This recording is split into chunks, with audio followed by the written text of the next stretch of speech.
Welcome students in the new class. और हमारा topic है स्केलर प्रोडक्ट और dot product of two vectors. In scalar product या हम इसको कहते हैं डॉट प्रोडक्ट. तो स्केलर प्रोडक्ट होता क्या है? When we find the product between the two vectors, जब भी हम दो वेक्टर को आपस में प्रोडक्ट करते हैं, ज़रूर करते हैं, मल्टीप्लिकेशन हम लिखना होता है, तो हम कहते हैं प्रोडक्ट ऑफ टू वेक्टर्स. तो अगर दो वेक्टर जिनका हम प्रोडक्ट मालूम करते हैं, अगर उनका रिजल्ट जो होगा, रिजल्टेंट वेक्टर जो निकलेगा, if that is a scalar, if that is a scalar होगा, तो हम उसको कहते हैं scalar product of the vector. यानी जो रिजल्ट हमें मिल गया वो स्केलर मिल गया, तो इसका मतलब है स्केलर प्रोडक्ट. तो इसको हम क्योंकि हम रिप्रेजेंट करते हैं इसको डॉट से, तो हम उसको इसलिए कह सकते हैं डॉट प्रोडक्ट. इसलिए हम कहते हैं that it is defined as the product of magnitudes of the two vectors and the cos of the angle between them. इनके जो मैग्नीट्यूड होते हैं इनको प्रोडक्ट करते हैं, और उसके जो एंगल होता है उसका कॉस जो होता है वो उसके बराबर होता है. तो इसलिए हम बोलते हैं A dot B is equal to A B cos theta. तो ये है हमारा dot product of the two vectors.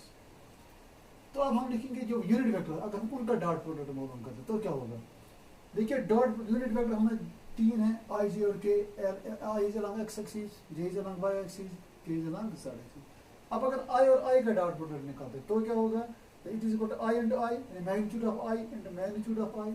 Magnitude of I है 1, क्योंकि यूनिट वेक्टर का मैग्नीट्यूड एक होता है, and magnitude of i again 1 into cos of the angle. Cos angle इनके दरमियान है 0, that is cos of 0 and that is 1.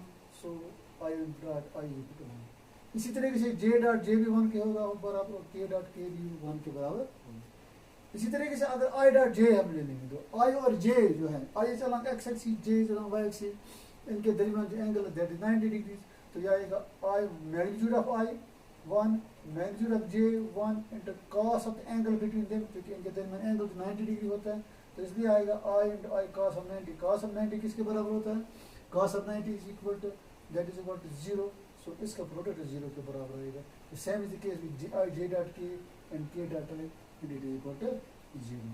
इसी तरीके से अगर हम इन दो वेक्टर को कंपोनेंट फॉर्म में लेते हैं, यानी किस तरह से लेते हैं, ए लेते हैं आई एक्स 1 जे वाई 1 के जेड 1, यानी तीन कंपोनेंट में लिखते हैं, और बी को लिखते हैं I X 2 J X Y 2 and K Z 2. इनका हम अगर प्रोडक्ट करेंगे स्केलर प्रोडक्ट यानी ए डॉट बी, तो क्या आएगा. देखिए जब पहले x1 से ज़रूर होगा, फिर y1 से ज़रूर होगा, फिर z1 से ज़रूर होगा, इन तीनों को. तो यहाँ क्या आएगा, यहाँ आएगा i dot i into x1 x2, i dot j x1 y2, i dot k x1 z2.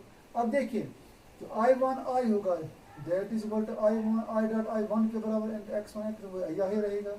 जब हम लिखते हैं i dot j into x1 x2, तो i डॉट j 0 के बराबर, तो ये कैंसिल हो जाता है. इसी तरह x1 x2 ये i डॉट k होता है, ये भी 0 के बराबर होता है. तो इस तरह से यहाँ रहता है, पहले प्रोडक्ट में रहता है x1 x2, यहाँ x1. इसी तरीके से जब j y1 हम y1 को जब जरूरत देते तो क्या होता है, j डॉट i इनके दरमियान 90 डिग्री एंगल, तो 0 के बराबर देते हैं. j डॉट y1 x2 ये भी 0 के बराबर होता है. तो ये पहली टर्म खत्म हो जाती है. अब दूसरी टर्म रहती है j डॉट j, इनके दरमियान एंगल 0 है, तो ये इसी तरह रहते हैं. तो ये आएगा y1 y2. तो अब देखिएगा अगर y1 k हम करेंगे, ये this j dot k into y1 z2, तो j डॉट k अगेन 0 के बराबर होगा. तो यहाँ रह गया y1 z2, ये भी 0 के बराबर. तीसरी टर्म भी 0 के बराबर, हर एक इसमें भी ये y1 y2 बचता है. इसी तरीके से इस z1 का अगर इसके साथ ज़रूर देंगे तो ये यहाँ ही रहता है. तो बाकी अब इन दो के साथ ज़रूर देंगे तो ये 0 के बराबर होता है. इस तरीके से यहाँ तीन ही रहते हैं, x1 x2 y1 y2 z1 z2. तो इस तरीके से हमें इसे कंपोनेंट फॉर्म में अगर हम इसको डॉट प्रोडक्ट मालूम करेंगे तो ये आता है x1 x2 y1 y2 and z1 z2. अब इनके प्रॉपर्टीज देखते हैं. Properties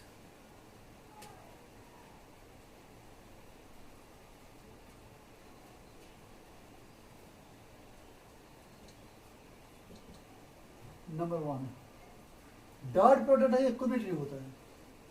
dot product is a commutative, it obeys commutative property में A dot B is equal to B dot A, ये कम्यूटेटिव प्रॉपर्टी है। तो A dot B is equal to B dot A, क्योंकि A dot B it is equal to A B cos theta, तो ये बराबर है A B cos होगा B A cos also, और बी ए कॉस तो होगा फिर A B cos theta, and it is again A dot B. इस तरीके से आपको ये मालूम हो गया दैट ए डॉट बी होता है, नहीं गलत हो,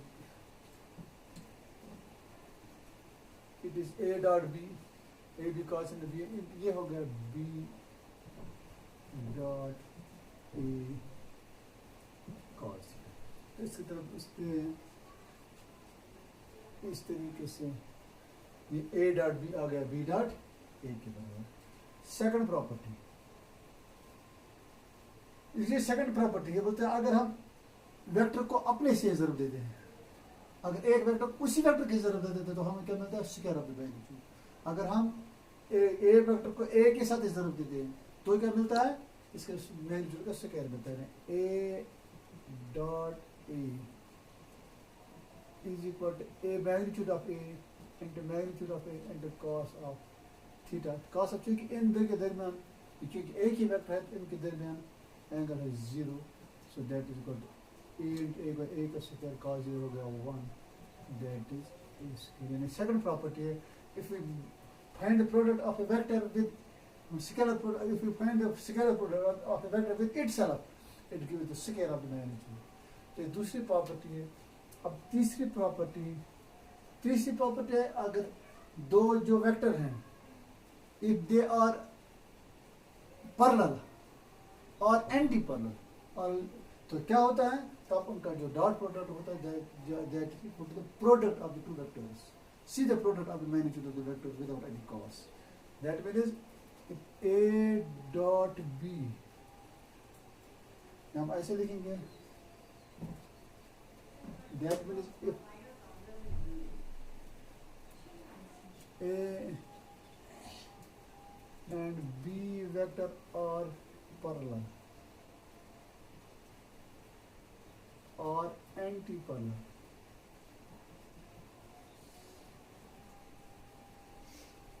तो क्या होगा, then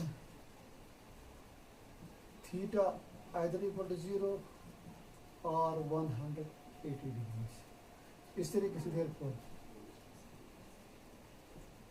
A डॉट बी आएगा बराबर A B cos of 0, that is equal to A B.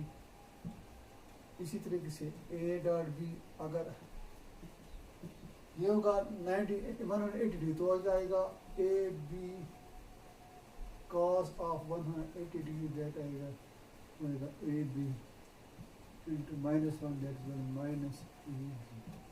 तो इस तरीके से हमने देखा, अगर दो वेक्टर हैं, इनका हमने स्केलर प्रोडक्ट किया, इफ दे आर पैरेलल और एंटी पैरेलल, यानी अगर इनका जो एंगल है पैरेलल हो गए, जब तब होंगे जब उनका डॉट प्रोडक्ट जिस एंगल होगा 0 के बराबर, एंटी पैरेलल हो गए जब 180 डिग्री के बराबर, तो तब इनका जो डॉट प्रोडक्ट आएगा that is equal to the product of the magnitudes। इस तरीके से इसकी चौथी प्रॉपर्टी है कि जो डॉट प्रोडक्ट होता है, ये डिस्ट्रीब्यूटिव आल्सो होता है, dot product also distributive, that is